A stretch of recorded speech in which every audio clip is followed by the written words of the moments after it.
Fala, gente, seja bem-vindo ao Mais Teencast, nosso primeiro podcast aqui de adolescentes para adolescentes, né? Se você tem de 0 a 100 anos, então você é um adolescente também. Eu sou o Bruno. Eu sou a Isa. E eu sou a Kemi. E nós estamos aqui recebendo hoje uma pessoa especial para nós. Ele é o nosso querido pastor aqui da igreja, um homem cheio de Deus, um pai de família, tem 2 filhas aí, né? E a igreja Bethel Biblical Church começou numa garagem. É uma honra receber nosso querido pastor Luciano Carvalho Maciel. Amém. Bom dia para vocês que estão aqui.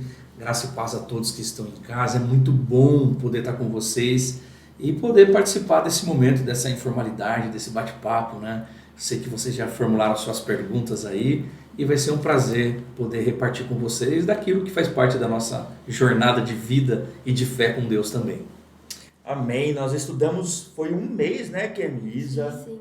Estudamos o livro de Gênesis, um mês focado dentro desse livro, um livro muito rico, né, cheio de coisas boas para a gente aprender, científico, vamos dizer assim também, né? Que tem aí logo o começo da criação, que é uma grande pergunta do ser humano.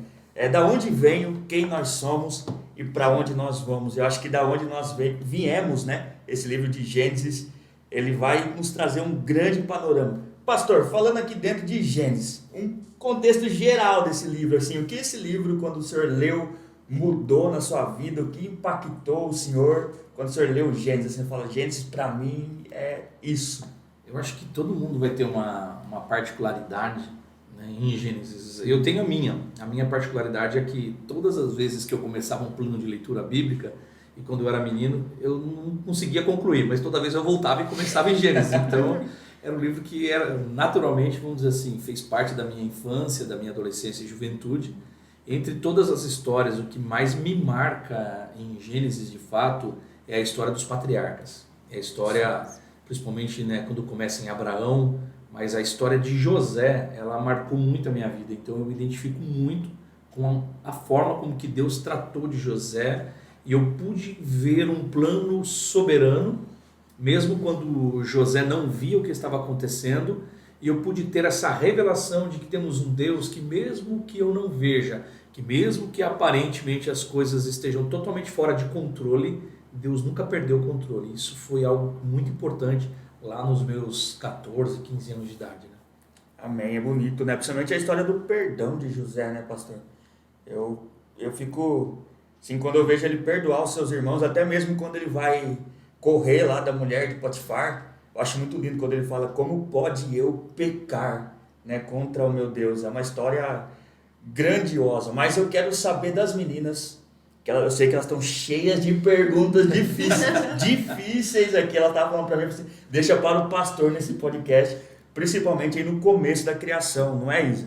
Sim, para começar lá do início, nos primeiros versículos, na criação do universo, tem várias teorias, inclusive a principal da ciência, que é o Big Bang. Eu queria saber se ela é uma teoria que deve ser anulada ou se a Bíblia deixa alguma brecha para ela. Então, Isa, vamos lá. A gente tem várias teorias, né, sobre isso, o que eu particularmente me satisfaz. Né? Porque assim, o que a gente entende, alguma coisa tem que nos satisfazer e dizer, isso casa, e eu acredito que ciência e fé não é uma coisa divorciada uma da outra, elas têm que conversar. E quando você olha para a Mesopotâmia, os Talmudes, as primeiras inscrições, os tabletes, né, de cerâmica que foram achados da existência do homem, eles batem muito com a Bíblia. Bate muito com a Bíblia. Aí a grande pergunta é assim, se nós cremos na criação, se é Deus que criou o mundo de fato, fica evidente que o mundo não tem mais do que 12 mil anos de história. Mas os cientistas, eles vêm e dizem que a Terra tem bilhões de anos. E de fato eles fazem estudos científicos que apontam para uma Terra com bilhões de anos. Por exemplo, essa rocha, essa madeira e esses fósseis. Então, como explicar para mim poder voltar para essa teoria da criação? De que foi Deus que criou de fato? O que a gente vai poder entender a partir disso é assim, quando Deus criou Adão, eu respondo a sua pergunta fazendo outra. Deus criou Adão um bebezinho no Éden ou Deus criou ele um homem feito? Um homem feito. Da mesma forma, pelo mesmo poder, vamos dizer, um homem feito, maduro, vamos supor que Deus criou Adão. Adão estava, né, com um semblante, com o aspecto de um homem de 30 anos de idade. Então ele levaria 30 anos para ser aquele homem. Então, da mesma forma, quando Deus criou toda a natureza, a partir da sua palavra, aquilo que levaria bilhões de anos para ser, né, composto, crescido, evoluído e chegar naquele ponto, pelo poder da palavra de Deus se tornou pronto, aquilo que levaria bilhões de anos. Agora, a teoria do Big Bang, ela não é uma teoria bíblica, ela não pode ser bíblica, mas que pode ter tido uma explosão no ato de Deus, de uma revolução, aí a Bíblia e a ciência conversam junto, que houve um mover, porque pelo poder da palavra de Deus veio a existir, do nada veio a existir. E pastor, até mesmo dentro desse tema que vocês estão falando, a palavra mesmo em Gênesis começa aqui no verso 1, né? No princípio criou Deus os céus e a terra era sem, no verso 2, a terra era sem forma e vazia. Esse link que tem dessa teologia de que a terra ficou sem forma e vazia pela queda de Satanás, isso a gente pode ter como um meio de uma linha teológica também, ou é muito fora isso? Eu acho que na verdade é a mais coerente, porque você vai ter várias linhas. Existe a teoria do Gape, que é a teoria do vácuo, né? Que diz que já houve uma primeira criação de Deus e que houve um primeiro dilúvio, mas essa eu acho que ela, na minha opinião, tá? Tem então a especulação, eu acho que ela é uma viagem, no sentido de que aí houve uma primeira destruição e tal. O que eu acredito, que quando você olha aqui para o texto, diz, no princípio criou Deus os céus e a terra. A terra era sem forma e vazia. Algumas traduções, se vocês procurar mais antiga, vai dizer, a terra se tornou sem forma e vazia. A terra havia se tornado sem forma e vazia. Então, assim, olhando para esse princípio, entendendo que Gênesis é uma revelação que Deus traz para Moisés, né, e eles tinham, né, informações orais, né, que passava de pais para filho, e agora eles recebem essa orientação de Deus. Nesse momento agora, ele vai escrever aquilo que Deus está revelando para ele. E ao colocar no princípio, criou Deus os céus e a terra. O livro de Gênesis ele vai fazer isso. Ele dá um pano geral, depois ele volta em detalhe. Ele dá um pano geral e criou Deus, o homem e a mulher, a sua imagem o criou. Depois Deus dá o detalhe de como foi criado. Sempre essa ideia, o macro e o micro, né? Um panorama geral e depois Deus vem em detalhe. Mas mesmo olhando assim, dessa forma, eu particularmente tenho conseguido, é o que me satisfaz hoje, dentre todas essas outras teorias e etc, é que Deus não pode criar nada sem forma e vazio. No princípio criou Deus os céus e a terra. E olhando para o verbo do verso 2, né, no hebraico, que a terra havia se tornado, e o que levou a terra a se tornar sem forma e vazia? O que levou a terra a se tornar? Aí nós vamos precisar de ajudas, né, de textos como Isaías capítulo 12, Ezequiel 28, que tem uma figura profética do rei de Tiro, que fala da queda de Satanás. Uma coisa é fato, Lúcifer não estava no céu, nunca esteve de fato no céu. Ezequiel 28 vai dizer, tu eras um querubim ungido da guarda de Deus, no monte santo te estabeleci, sobre o brilho afogueado das pedras andava, tal, e vai dando característica das pedras, topázio, diamante, safira, esmeralda, carbúnculo e etc, até que se achou iniquidade em ti, estavas no Éden.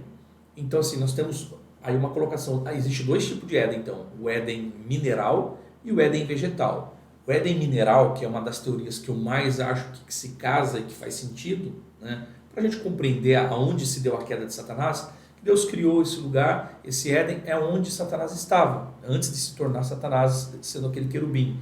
Por quê? Porque ele diz, eu subirei acima das estrelas, acima das nuvens, e exaltarei o meu trono. Então ele não está no plano de Deus, ele está, eu subirei acima. Então ele sairia do seu posicionamento. E quando Jesus, lá em Lucas, ele vai dizer, eis que eu vi Satanás cair do céu como um raio, né? Então Jesus está dizendo, cair como um raio. Ou seja, a gente tem aqui uma explosão, a gente tem uma destruição, né? Essa queda que houve e que ele foi lançado por terra.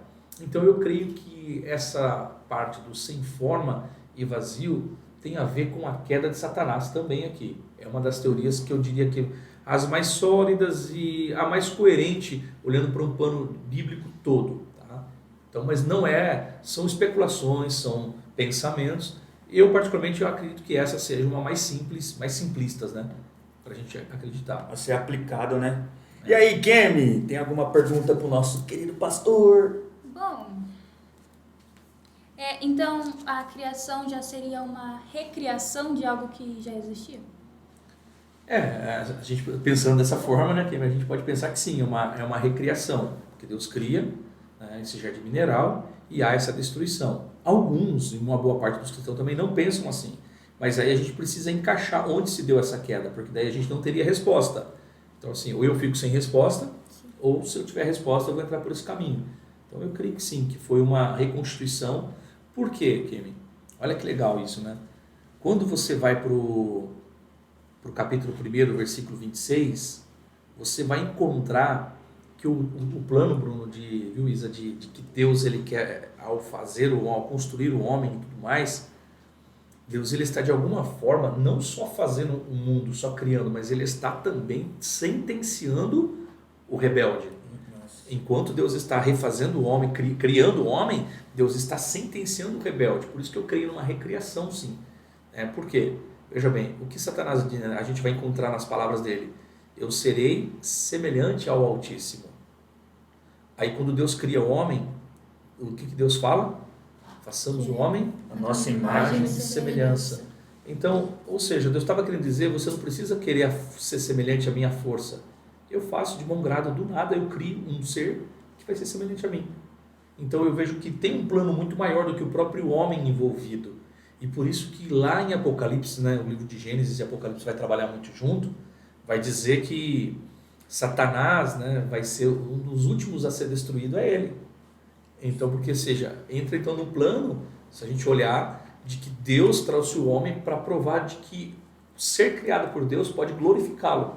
Por isso que a função do homem é glorificar a Deus, porque é o que Lúcifer abriu mão. Então, se a gente olhar, Deus está criando o homem, Deus é tão justo que ele fala assim, eu vou criar um homem, vou amá-lo e mostrar que a partir dessa minha criação eu posso dar escolhas a esse homem e ele vai me responder em amor, né, e ser fiel. Então, aquilo que Satanás queria tomar força, Deus deu de graça para a gente. Eu lembro de uma pregação que o pastor trouxe sobre isso, né? Que até a palavra fala que aquele que vencer no final se assentará comigo no meu trono, né? Então tudo aquilo que Satanás queria, Deus deu a nós. Eu acho interessante também porque às vezes a gente tem aquela questão de que Deus é um tirano e nada, Deus colocou o amor e a escolha da gente é amar a Ele, né? Nada foi pressionado a amar a Deus. Isso eu acho maravilhoso, que Ele se revela a nós, nessa revelação a gente pode glorificá-lo não por uma pressão, mas em responder a tudo aquilo que Ele fez a nós. Isa, Kemi. Eu tenho uma dúvida quanto à genealogia de Adão. As deficiências físicas, pode ser que elas tenham surgido devido à mistura de mesmos DNAs? Porque hoje em dia a gente sabe que talvez os filhos nascidos entre primos possam vir com alguma deficiência. Isso naquela época pode ter se dado devido a isso? Eu acredito que não. Olhando para a Bíblia, por quê? Porque a gente vai ter em Gênesis, aqui no capítulo 3, né, após a queda do homem, Jesus vai dizer o seguinte: agora a terra, por sua causa, Adão, ela é maldita. Então assim, por sua causa, Adão, a terra agora vai ser maldita.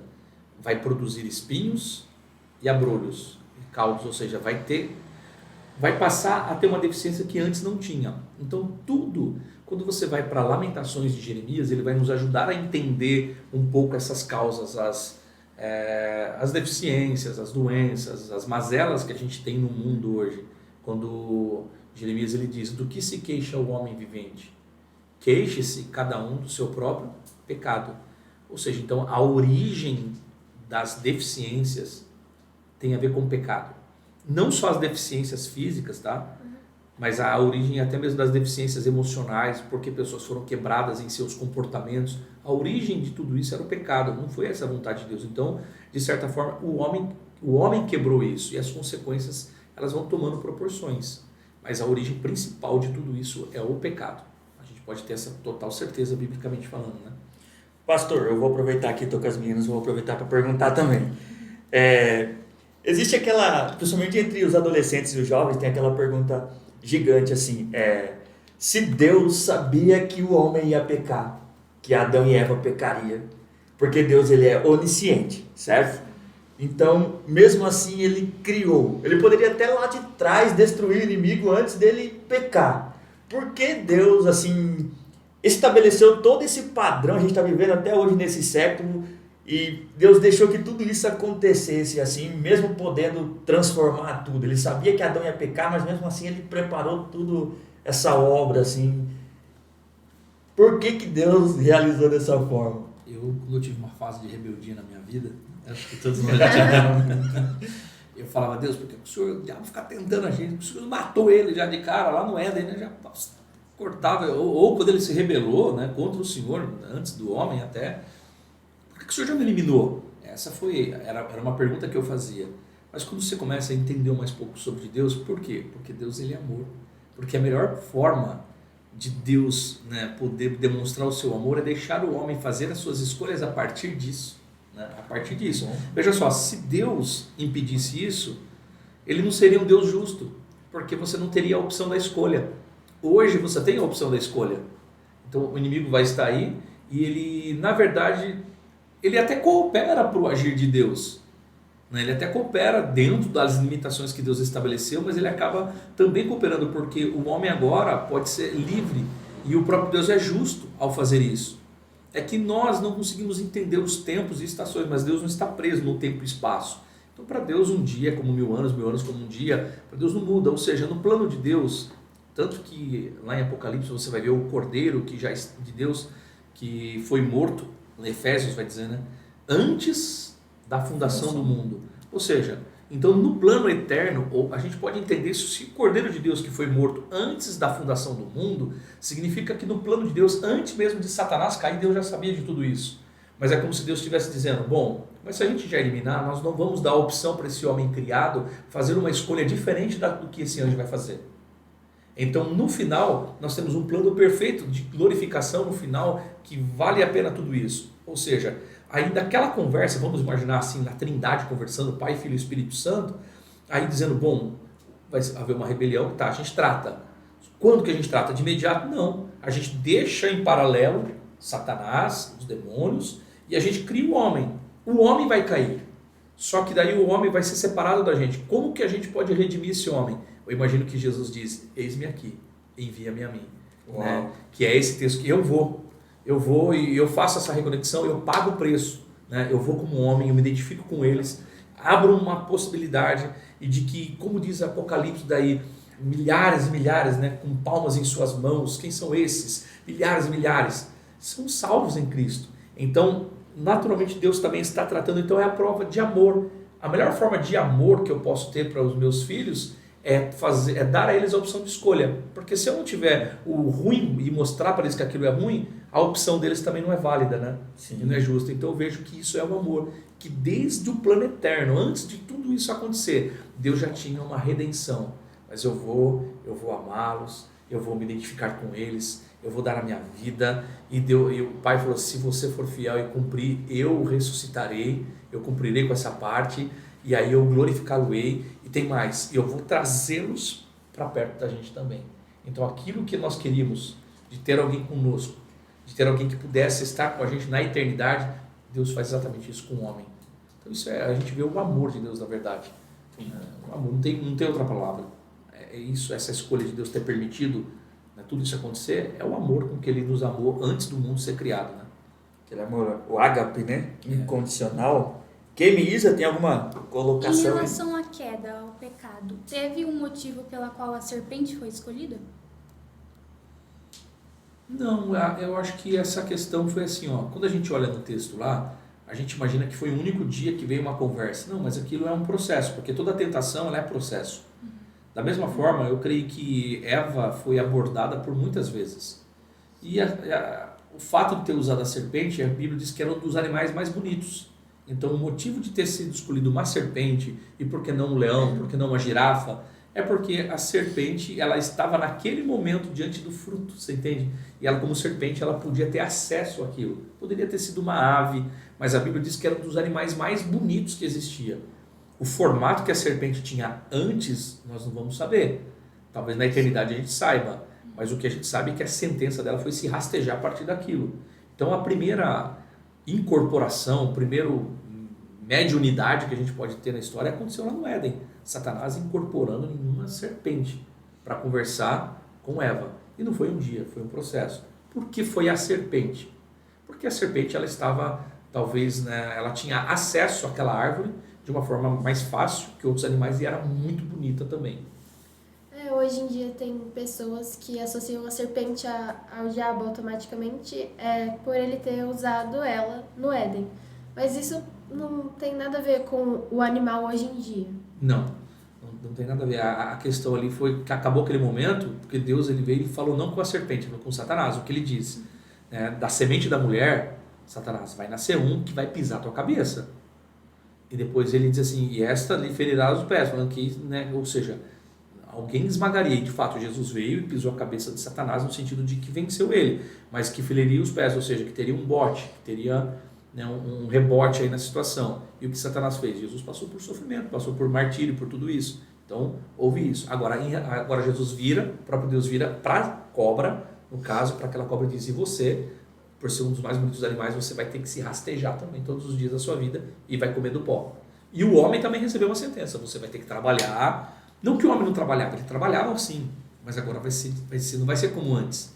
Não é algo tão prazeroso, você vai ter limitações e ele virou prova do suor do teu rosto comerás e tal, todos os dias. E para a mulher, você também agora vai ter dores de parto a dar luz. Você entende como? Olha só como que gerou, né? Todos foram afetados, né? Pecado caído, A né? humanidade, né? Por isso que o Romano diz que a natureza geme, né? Esperando a manifestação dos filhos de Deus. Em relação à mulher sentir dor de parto agora, eles já teriam filhos no Éden? Eu acredito que não. Que Deus, aí eu acredito que Deus tenha preservado, porque se eles tivessem filhos no Éden, e se tivesse, todos eles caíram também. Por quê? Porque todos estavam ligados a Adão. Então Adão era o ícone da obediência. Mas nós não temos relatos e não temos nenhuma linha confiável de que pôde nascer. Porque a gente entende que eles estavam tão cheios de Deus que eles não estavam tendo necessidades, por exemplo, da relação sexual entre eles. E que Deus, de alguma forma, os preservou também até este momento, porque Deus já sabia. Mas existe alguém que diz, puxa, mas eles poderiam ter tido filhos? Poderiam. Eles poderiam ter tido filhos. Mas aí se Adão e Eva caiu, esses filhos não cairiam. Não é verdade, porque todos estão ligados a Adão. E Adão representava, era o nosso deputado. Representava a humanidade da mesma forma que Cristo, tendo vencido, pela fé todos agora podemos ser representados em Cristo também. Quanto aos filhos de Adão, por que a Bíblia só nos mostra assim os 3 protagonistas, como Caim, Abel e Sete?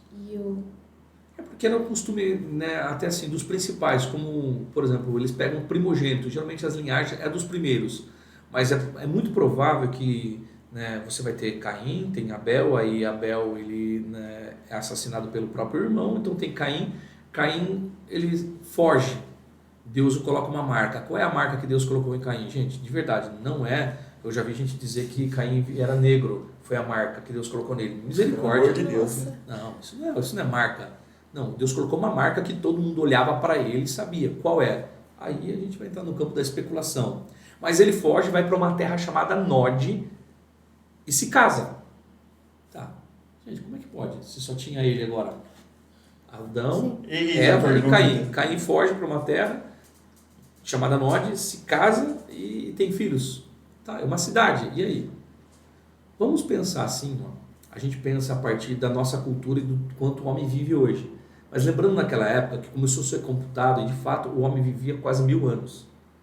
Então vamos dizer, quanto tempo levou, né, que Caim andou como errante?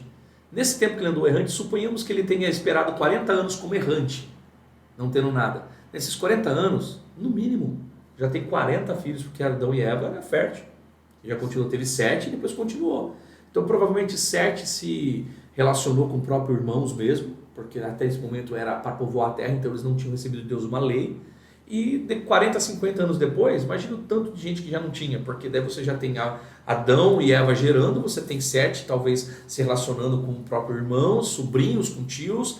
Daqui a pouco, 40 a 50 anos depois, você encontra, né, uma cidade naquela época, segundo até os tabletes, ela podia ser constituída até de 30 pessoas, era uma cidade. Isso teve que acontecer de novo com Noé, depois do dilúvio, essa repopulação da terra. Sim, porque em Noé, né, em Gênesis 9 em diante ali, Gênesis 6, né, Deus vem e fala, viu, tipo, chega, né? Não contenderá o meu espírito para sempre com o homem, porque visto que o homem é tendencioso a pecar e se afastar de Deus. Aí 8 almas se salvam, O dilúvio, alguns dizem que foi local. Não, o dilúvio foi de ordem mundial. Tanto que a gente vê, né, não foi local, ele foi de ordem mundial, toda a Terra. Qual que é a prova que a gente vai ter? A prova que a gente vai ter é que os continentes, se você perceber nesse mapa, eles encaixam, né? Mas algo aconteceu, uma pressão tal foi exercida que mudou tudo isso. E uma coisa que não foi só imediato, foi mudando. Então, o dilúvio ele foi em ordens, né, global. 8 almas começam o mundo. 8 almas vão começar novamente a população da Terra. E aí começa Sem, Cã e Jafé. E dali vai vir, né? O Cã vai para o lado da África, vai para o lado um pouco da Europa, né? Sem, né, se torna mais na região Europa e Oriente Médio, e Jafé mais ao norte da Europa e Ásia. Então assim, a gente encontra os descendentes povoando o mundo a partir daí, né? E aí se relacionaram entre si também, com certeza. E enchendo o mundo, né? Nossa, Uma coisa que é legal, Bruno, assim, a gente não consegue ter dimensão, mas para você ter uma ideia, provavelmente Abraão conversou com os filhos de Noé. De Noé. De Noé, legal. Porque assim, quando você vê o quanto eles viveram depois do dilúvio e na escala quando nasce, quando Sem morre, Abraão tem 40 anos. Quando um dos filhos de Noé morre, Abraão tem 40 anos. Então assim, por isso que eles tinham muito essa ideia não tinha uma escrita, mas tinha uma tradição oral, né? Passava de pai para filho. Então Abraão com certeza ouviu relatos, eles tinham esse acesso, né? Será que foi isso também, pastor? Já entrando aqui até para a questão patriarcal, que Abraão saiu da sua terra para constituir? Será que ele, por já ouvir a respeito de Deus, porque naquela época era passado muito oralmente, né? Então, com certeza, Adão foi passando oralmente tudo aquilo que ele viu, aquilo que ele presenciou. E quando Deus vai fazer esse chamado para Abraão, que até acho que é em Hebreus, né? Tem a galeria da fé, ele é considerado o pai da fé. Será que isso também ajudou a ele a já conhecer um pouco dessa história oral, a sair da sua terra, um chamado divino para poder começar ali a estabelecer a nação que Deus estava criando como seu povo? Sim, ele tinha essas informações, mas uma coisa que é legal é porque Abraão faz parte de um padrão divino. Por exemplo, Deus ele sempre quis se relacionar com o homem. Deus primeiro um jardim. O jardim é o lugar da visitação de Deus, onde Deus vem e fala com o homem. O homem perde isso. Aí Deus tem a arca, que é um meio de aliança, vamos pensar numa figura assim, aliança. Deus é um Deus de aliança. Primeiro é por meio do Éden. O Éden é uma forma de aliança. Depois, a aliança é aqueles que derem crédito à pregação de Noé. A aliança que Deus coloca de salvá-los é por meio da arca. Deus destrói, depois de um tempo, ali eles descem da arca, começa, né? As esposas de Sem, Cã e Jafé também começam a ter filhos, os primos entre si se relacionam, crescem e tal. A 10ª geração, 15ª geração depois já vem Abraão. Muitas coisas já estavam se perdendo e Deus precisava o quê? Porque a tradição oral já começou a se perder também. Prova que você vai encontrar ali um momento terrível na história da humanidade de um homem chamado Nimrod. Esse homem que é um príncipe diante de Deus. Não é que ele era um príncipe de Deus, ele era um príncipe que afrontava Deus e era caçador. Aí você vai lá em Jeremias, você entende que ele era caçador de homens. Foi onde começou a escravizar pessoas e eles usaram da tradição para algo ruim. Vamos fazer uma torre que a gente possa tocar os céus com ela. E se vier um dilúvio, ninguém mais morre. Então eles estavam, por isso que ele afrontava Deus. E paralelamente a ele, aí você vai ver Deus chamar Abraão. Né? Qual o motivo da escolha de Abraão? Nenhuma, graça de Deus. Só que o que Deus está querendo fazer, eu vou começar uma nova aliança agora. Porque o homem começou a se perder. Nimrod começou a se perder e tudo mais. Então Deus faz uma escolha. A partir de Abraão, Deus começa uma aliança. Deus sempre se relacionou com o homem por meio de uma aliança. Lembre-se, Éden, Noé. Agora, em Abraão, Deus diz, eu vou fazer um povo para que por meio desse povo eles possam impregnar aqueles que estão se perdendo. E esse vai ser temente. Deus se revela a Abraão. Deus fala com Abraão. Isso é muito legal, né? Bom demais. A partir da aliança, né? Sim. E em relação a Noé, o que você acha que fez com que Noé, mesmo em meio a tantas más influências, continuasse acreditando em Deus? A Bíblia diz que tem até uma musiquinha, né? Noé era um homem justo e bom. Ele andava com Deus. Eu acho que a única forma, né, de que a gente pode, né, a Bíblia descreve isso, de que Andar alguém com Deus. andar com Deus. Porque Enoque também, que veio um pouco antes dele, na verdade, assim, lá em Judas diz que Enoque era o pregoeiro da justiça.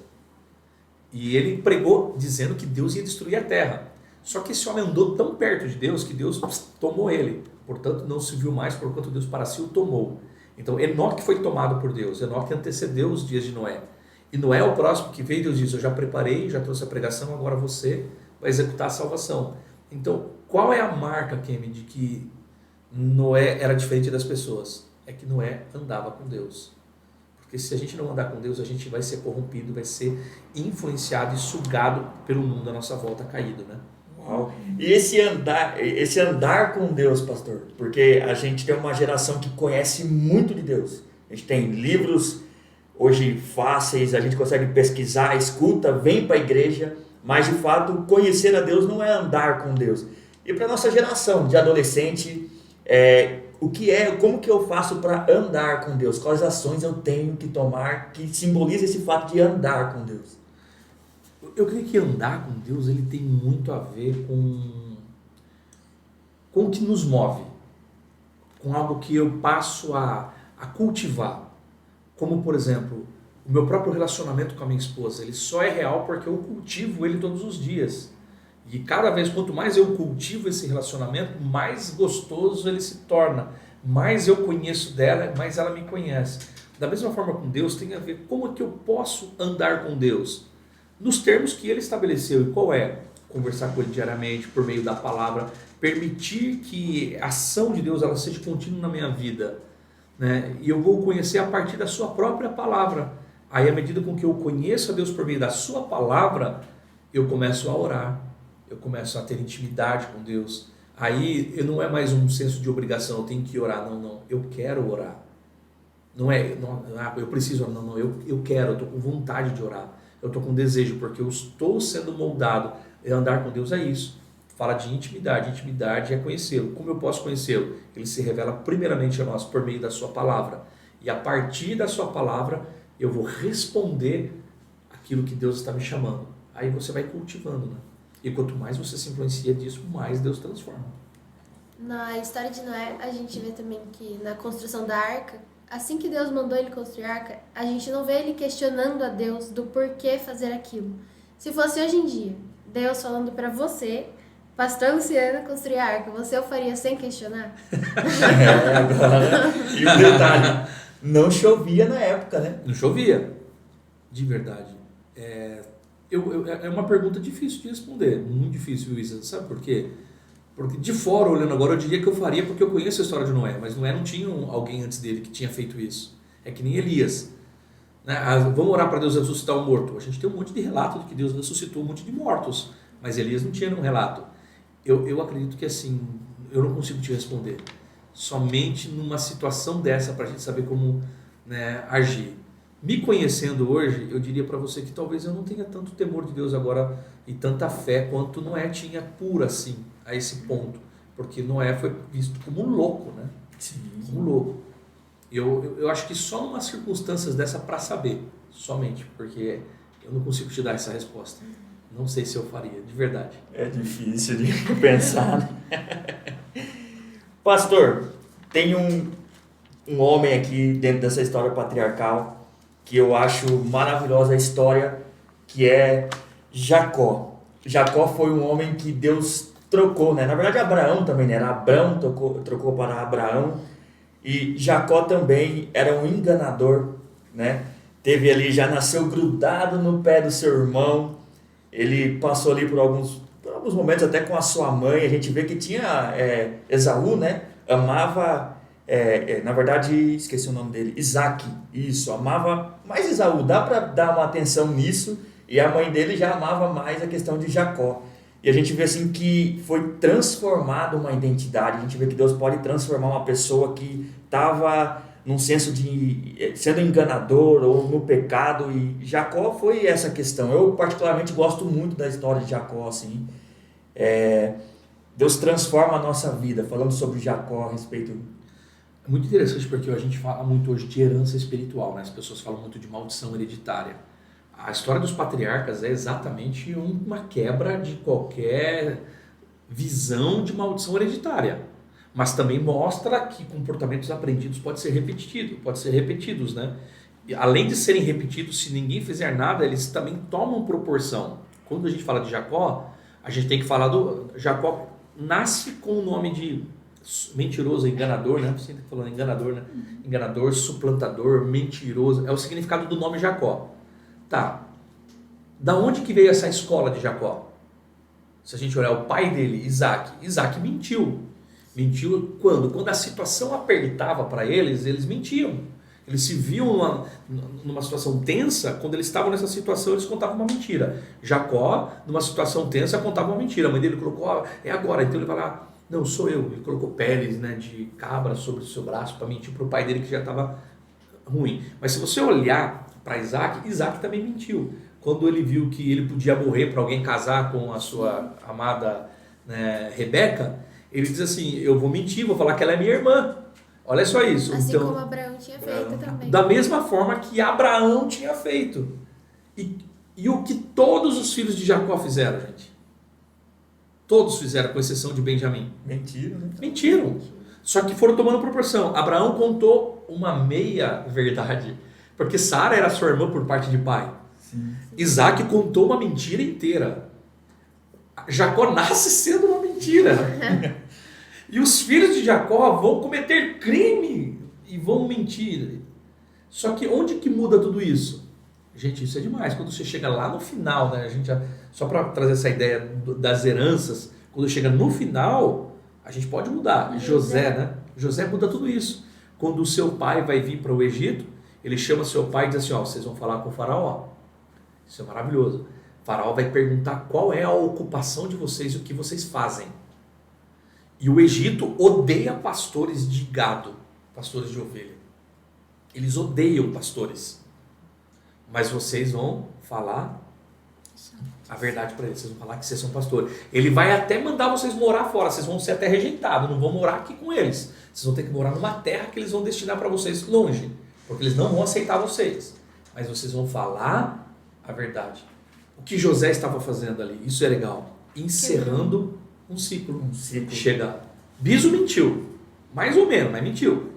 Uma meia verdade é uma mentira inteira. O vô mentiu também, para se dar bem. Papai, para se dar bem, mentiu e mentiu feio. E quase morreu por conta disso. Os meus irmãos, os manos, vocês mentiram e mentiram, né, de forma que trouxe muito prejuízo. Para se dar bem também, para poder tirar aquele que estava brilhando demais no meio deles. Chega, a gente decide parar agora, vamos falar a verdade. Porque, ou seja, o faraó vai perguntar, então vamos contar. Ele sabia que os irmãos seriam todos tentados a continuar isso. O que a gente aprende é o seguinte: eu posso interromper. O meu pai era assim, a minha mãe era assim, eu vou ter que ser assim. Não, eu posso fazer totalmente diferente disso. É o que a história mostra. Jacó teve um histórico todo, mas ele foi totalmente transformado por Deus, né? Sim, e isso aí no contexto aqui é só a respeito da mentira, mas a gente pode mudar isso de várias coisas, né? Supor, não é porque o casamento dos meus pais não deram certo que eu posso seguir o mesmo caminho, não é porque minha família tem histórico de roubo que eu posso seguir o meu caminho. E eu acho maravilhoso, porque em Cristo, né, pastor? Essa é a questão. Quando nós entramos em Cristo, nós vemos a obediência mesmo até de José com Deus. Quando nós entramos em Cristo, essa maldição que a gente pode chamar de hereditária, talvez, né, que estava sobre ele, foi parada ali em José por uma ação, por uma atitude, dizer, não, a gente não vai continuar daqui para frente. Eu escolho. Com isso, né? Eu escolho essa mudança da minha vida, assim. Eu acho essa história de Jacó maravilhosa. E Deus mudou o nome dele para Israel, né? E o que significa Israel? E tem a ver hoje até com o nome do país mesmo, Israel. Tem a ver com a questão de uma nação, né? Uma nação escolhida dentre os povos, o meu escolhido, o meu favorito, o abençoado, tem vários derivados aí. E de fato você vê que o que Deus prometeu para ele há tantos anos atrás, há 2000 e poucos anos antes de Cristo, vamos pensar assim, isso continua refletindo hoje. É incrível, 70% do país hoje, da nação, porque o que Deus tinha prometido para Abraão, lá em Gênesis capítulo 15, Deus faz uma promessa para Abraão. Olha, vocês vão do Egito até o rio Eufrates, ou seja, do Nilo ao Eufrates é a terra que eu estou te dando. É uma terra muito grande. Eles não conquistaram toda a terra, eles nunca tiveram todo esse território. Até o Egito era para fazer parte, inclusive, da terra da promessa que Deus havia dado a Abraão. Abraão palmilhou, Abraão comprou poços, Como é que Deus fez Abraão se tornar uma nação grande, forte? Gente, Deus prosperou Abraão. Deus prosperou. Você acha que um rei recebe qualquer pessoa? Abraão era recebido pelos grandes reis onde ele ia. Então por quê? Porque ele era muito próspero. Deus o prosperou de forma que as pessoas o receberam. E isso fez com que toda aquela área de Canaã, os poços que ele comprava, os poços hoje é o que determina, né, quem é dono daquele lugar. Então Abraão comprou todos os poços de Canaã. Ele foi comprando poços, comprou a capela ali o túmulo de Macpela, né, que era o lugar. Então Abraão ele possui tudo isso. Quando Deus volta, o povo não vai tomar aquela terra. O povo só vai pegar o que já era deles, entendeu?